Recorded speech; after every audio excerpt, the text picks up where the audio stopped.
Hello, today we're going to look at fitting a flight controller, ESC and the motors. Right, here's our frame. I've taken the top panel off, which is there. I've already loosened one of the arms, we'll come back to that in a bit. And let's have a look at the flight controller. I'm using the Quadcopter F7. It's called an all-in-one. You might think that means it includes the ESCs, but it doesn't. What it has got on it is the current sensing resistor. Probably see better if I use something to point. Current sensing resistor there, and in each of the corners we've got positive and negative pads, which has LiPo supply out to each ESC in each corner. We've got the main battery connection comes in here. We've also got the ESC signal wire pads also here on the corners. This copper bar running across, this is just to spread the load of the current, distributing it evenly across the board rather than relying on lots of different layers of copper within the board.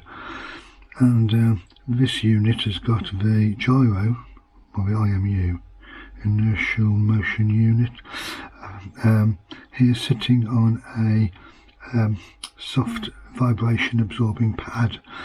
It's linked to the rest of the board by this flexible ribbon cable.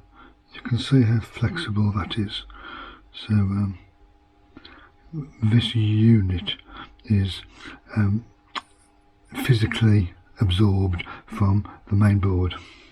That means we can bolt the board hard down onto the frame without having to use any insulation anti-vibration brushes in these 4 holes.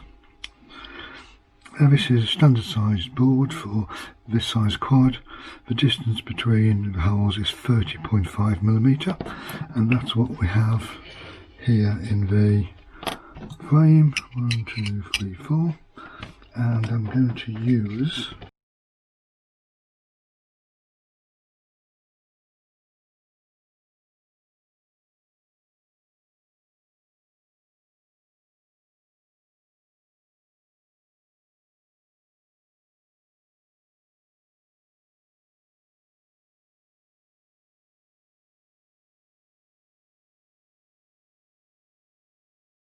they're in place. I've done them fairly tight, but not really tight, because being a nylon and I'm using a metal screw, I don't want to strip the thread in this to stand off. The flight controller sits on these 4 threads, as you'd expect. Note that the flight controller has got an arrow, a white arrow pointing here. Can you see? I hope you can see that. That shows that this is the front of the board. It has to be pointing to the front of a quad. So I'm going to stick that on there, and this, if you remember from when you built it up, this is the front area. So we've got that on there.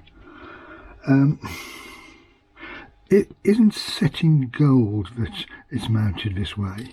If you're building a frame where for some reason mounting it like that would mean that you've got poor access to the USB connector or the SD card, then you can rotate it, but you have to make compensation for it when you set up the software. You basically have to tell the gyro that it's either 90 or 100 degrees out of axis, but also have to remember that you roll, if it's 90 degrees or 270 degrees, your roll and pitch settings in the controller will be reversed from what's really happening on the quad. So when you're setting up your configuration, you have to remember that. And if you're doing your configuration or redoing your configuration months after you've built it, it's very easy to forget these things.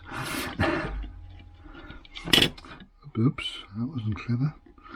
I'm just going to gently just fasten these down with a nut spinner, remembering that I might have components on the board which I don't want to dislodge with that.